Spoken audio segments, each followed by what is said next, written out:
अस्सलाम वालेकुम भाईजान, देखते पे मलिक साहब तकरीबन 6 फुट हाइट है वो जगह की 2x4 उत्ते ट्रैक्टर चढ़ते पैन उत्ते तुहाडे सामने वेख लो। मैं दूआ लो गेयर लगवाया ट्रैक्टर नूं 2x4 ते है, 4x4 ट्रैक्टर नूं नहीं लगा। तुहाडे सामने है, वेखो स्लो रेस दे विच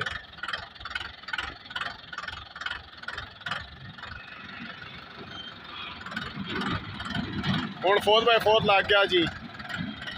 देखो कितनी स्लो रेस दे विच।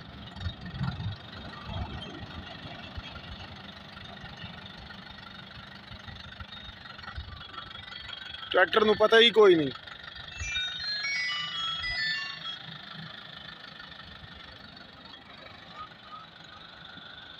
इस जगह की हाइट तकरीबन मैं 6 फुट उत्ते खड़ा होया। ये सड़क है जी, टाउन कट्टे होया। प्लाट के भी थले ट्रैक्टर है उत्ते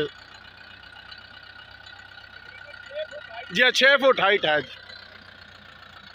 हुण देख लो जी तुहाडे सामने ट्रैक्टर नूं पता ही कोई नहीं। अच्छा जी, अल्लाह हाफिज़।